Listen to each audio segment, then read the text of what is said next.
दोस्तों नमस्कार भाई। आज एक बहुत ही गंभीर कमेंट मेरे पास आया है और इन्होंने लिखा है कि सर हमने 50,000 रुपये खर्च कर दिए हैं थनैला के लिए, लेकिन थनैला ठीक नहीं हो रहा है, कुछ ऐसा उपाय बताइए जो कि इसको ठीक कर सके। तो भाई एक विशेष तरीका है और वो मैं आज आपको बताने जा रहा हूँ, लेकिन पहले इनकी बात सुनिए। इन्होंने रामावत वैट्स क्लब वैट ज्ञान लिख करके कमेंट किया है, तो कमेंट लेना ज़रूरी था। सर मैंने कल भी कमेंट किया था लेकिन लिया नहीं है। पूरी ब्यात में मेस्टाइटिस नहीं ठीक हुआ, ऐसी कोई भी एंटीबायोटिक शायद मुझे नहीं जो मैंने यूज़ नहीं की हो। यानी हर एंटीबायोटिक इन्होंने यूज़ कर ली है, यहाँ तक कि हर महीने लेवामिसॉल के इंजेक्शन भी लगाए हैं, मिल्क कल्चर भी करवाया है, जो भी एंटीबायोटिक कहा गया दिया, होम्योपैथी भी दिया और गाय को 50,000 रुपये की दवाई दिला दी, बट ठीक ही नहीं हुई है। ऐसा क्यों हुआ है, ऐसा क्या बचा जो मैंने नहीं किया है? देखिए कई बार क्या होता है, एक्चुअली जो रीज़न है ना उसमें थोड़ी सी आप डीप सोचिए कि आखिर ऐसा क्या कारण है जो मेस्टाइटिस ठीक ही नहीं हो रहा।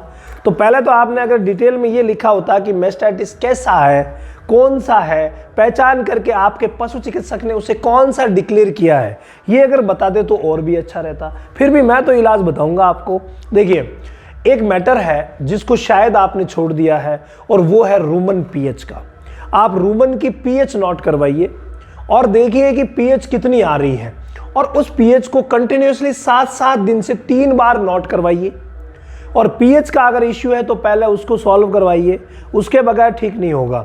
अगर मान लीजिए कि आप कह दो कि साहब ये भी इशू नहीं है, तो एक विशेष तरीका आपको बताऊं कि इस ब्यात में आप प्रयास छोड़ दीजिए और अगले ब्यात में जब भी वो ज्ञाबिन हो, कितने महीने की, 7 से 8 महीने की, ठीक है, तो 7 महीने की जब भी ज्ञाबिन हो, मेरे हाथ में आप देख पा रहे हैं एक ऑइंटमेंट है जिसका नाम है मस्टी वॉक। चारों थनों में चढ़वाना या एक थन में परेशानी है तो उसमें चढ़वाना। आप अपने नजदीकी पशु चिकित्सक से 15-15 दिन के गैप से 3 बार आपको इसको चढ़वाना है। चारों थनों में है तो भाई चारों में चढ़वानी पड़ेगी। एक ट्यूब एक थन में चढ़ती है, चारों थनों में 4 ट्यूब चढ़ेगी, ये चढ़वानी पड़ेगी। इसके अलावा आज ही से या जल्दी से जल्दी आप शुरुआत करवा दीजिए मिल्कोफीड प्लेटिनम पाउडर की। इसमें आप लिस्ट देख रहे हैं ना, कोई भी विटामिन और मिनरल ऐसा नहीं है जो छूटा है। क्रोमियम, मैग्नीज, छोटे से छोटी चीजें सारी की सारी इसमें मिक्सअप है। आप कंटेंट उठा करके देखना तो सारी चीजें आपको पता चल जाएगी। पर डे 50 ग्राम इसको देना शुरू कर दीजिए, बंद मत कीजिए। महीने में या 20 दिन में एक डिब्बा लगेगा तो कोई टेंशन नहीं है। आपने खर्चा पहले भी बहुत ज्यादा करवा दिया, तो अब मैं आपका खर्चा नहीं करवाऊंगा और कम खर्च में इसे ठीक करूंगा। पहला रूमन पीएच नोट करवाइए, उसको ठीक कीजिए। दूसरा, जब भी वो ज्ञाबिन हो अगली बार तो ये इलाज कीजिए, फिर देखिए कमाल, बिल्कुल उसको ठीक होना पड़ेगा। नेक्स्ट टाइम में थनैला नहीं होगा।